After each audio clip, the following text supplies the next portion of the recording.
This channel supports Extra Life in its efforts to raise money for the Children's Miracle Network. For more information about how to donate and join in their efforts, go to the link displayed here. Extra Life. Play games, heal kids. What up, everybody? This is your boy Black Megas, and we got some interesting news that came from CES 2016. For those who don't know, it's the Consumer Electronics Show. Basically, it's all evolving around technology, gadgets, TVs, new audio systems, things like that. And one of the things that a lot of people were looking forward to seeing was VR being on display. Now, while VR pertains to gaming, let me be clear. CES is not a dedicated gaming show. So just to let you guys know, don't sit and follow CES waiting for gaming information. The reason I'm doing this video is because of the gaming implications that things like Oculus Rift and other VR headsets have that will interest us, because there's a lot of people out there who are looking at VR as an option for gaming. Some people are high on it, some people are very intrigued by it, some people are skeptical. Today though, we got some news that will probably have a pretty significant impact on how the market is going to go as far as this year is concerned. I'm starting to agree with a lot of different people's opinions that VR isn't something that is just gonna drop on us this year and that's it. It's going to be something that's going to drop on us this year, but it's going to be a more developmental type of thing. Like, we're getting the first instances of something that's trying to establish a long-term relationship with consumers, and again, not just with gamers, with other applications as well. But we're getting the first real significant push that's not being looked at, or not being, it's not being done in a novel way like we got before. I mean, I am probably one of the bigger opponents of VR, simply because having grown up in the 80s, 90s, seeing what happened with stuff like the 80s push around VR and then the 90s push around VR, and to see how like the novelization of the technology that surrounded it has me very, very skeptical of what they're going to do now. But slowly I'm growing into the idea that this is something that they're taking extremely serious, and they're looking to push forward as something significant in the future. Now, Oculus Rift has a release date, or a release window, we should say. And I hate the release window thing. The release window thing always fucking bothers me, but it's expected to ship in April this year. The thing that caused the biggest uproar though was the price. You could pre-order it starting today for $600, $599.99 to be exact. But let's just add the penny in there, shall we? And that caused a lot of people to be taken aback. I know when I saw it, I was like, wow, that price. And then I started to think about it and started to tweet about it. And this is something that I honestly believe is that this is a plus for companies like Sony and Valve and all the other people who are trying to get a VR headset into the market. And the way it could be a plus, mind you, they can have the same problems that Oculus is having, and I'll get to that in a second. But this could be a plus in that now that they've had like probably the biggest, most well-known, and a lot of people's, a lot of people who review technology, who mess with these headsets, a lot of them are saying that Oculus is the clear front runner. It's the best piece of VR equipment that you can get. Well, this best piece of equipment is at $600. there's an opportunity for Sony and Valve, even if their stuff isn't as good as Oculus, to steal some of its thunder with a lesser price. They've made it so that these guys can kind of lowball them and maybe grab a piece of their pie, because not a lot of people are going to want to spend $600 on these things. Mind you, Palmer Luckey came out and said completely, hey, look, we're not even making any money off of these things. We're selling it at a loss at $600. So, you know, I know you guys are upset about the price, but know that that's, you know, about as low as we can go is pretty much what his argument is. And that's staggering. That's staggering. Because if a $600 headset is losing money, what are we going to get from these other things, from these other companies?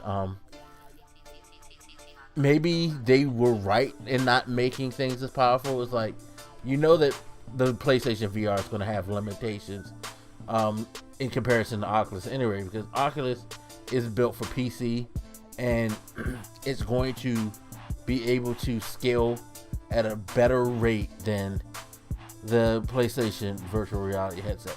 PS VR is limited by the power of the PlayStation 4 and by what they can actually take from that system, what resources it could use to balance well enough so that you can get a playable quality game. You know what I mean? So they're confined to what the hardware could let them do, whereas Oculus Rift, sure, you have a bottom, you have a, like, you know, floor level with the minimum requirements, but you know, the better the PC, the better the performance should be, and the better the experience should be overall. So, but same time, hey, being a limited piece of hardware can kind of help Sony make it to a point where they can probably sell it at no more than half the cost of an Oculus Rift.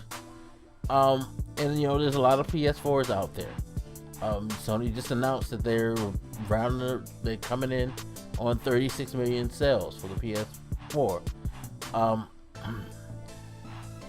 That looks like a better thing.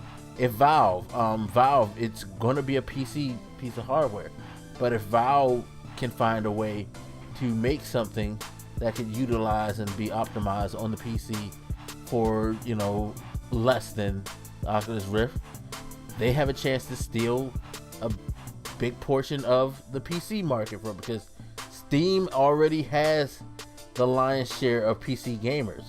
PC gamers, if they get a product from Valve that, you know, is taken well by the community, that's a problem for Oculus. So Oculus has kind of set up a interesting battle now for this market already with their pricing. It's going to be very interesting to see how things going to go. Of course, you know, again, we don't know exactly what's the appeal going to end up being, how these other things are going to be priced, because these things can end up being way too expensive. Like I say that $400 for a PlayStation VR is ridiculous, considering that the PlayStation 4 came out at $400. You can now get a PlayStation 4 for $350, $300 on sale. I don't know if I want to buy a piece of hardware that costs the same amount as my system.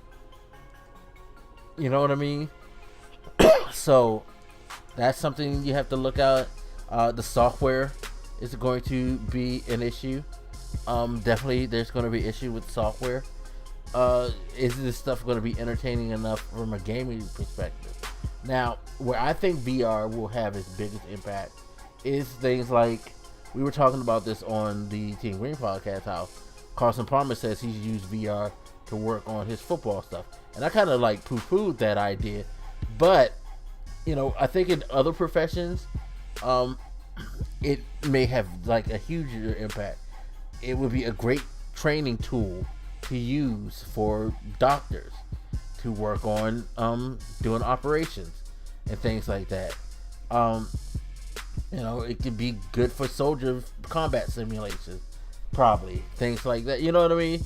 It has real world applications that can pull this into the future, and I think Oculus is that one headset that could have been the one to dominate both markets, gaming and the real world applications.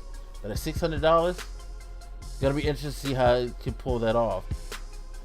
And I think that's the place where it will end up surviving, because again, the Steam VR and the PlayStation VR are both geared for gaming. That's their thing. But Oculus, they have lots of headroom and lots of latitude to go wherever they want. So the price is going to hurt them. It's going to hurt them in certain markets. It's going to give the competition a better shot at taking the gaming community, probably. But Oculus, they're going to have a lot of opportunity to infiltrate the world consciousness, not just our gaming community. So it's going to be interesting, though. It's going to be really, really damn interesting to see how this all goes. I'm actually quite excited to see what the conversation and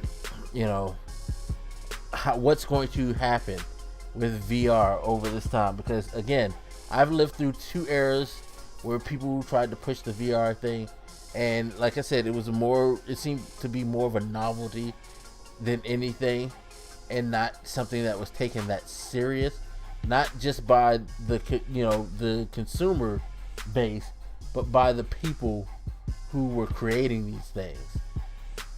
We may be now at a point where these people are taking this stuff a lot more serious, and that gives VR a better chance of establishing itself as something that we will maybe all use within the near future.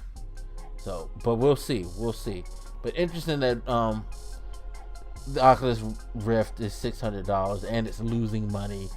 On top of that, we shall see how this all shakes out, because it's going to be an interesting summer.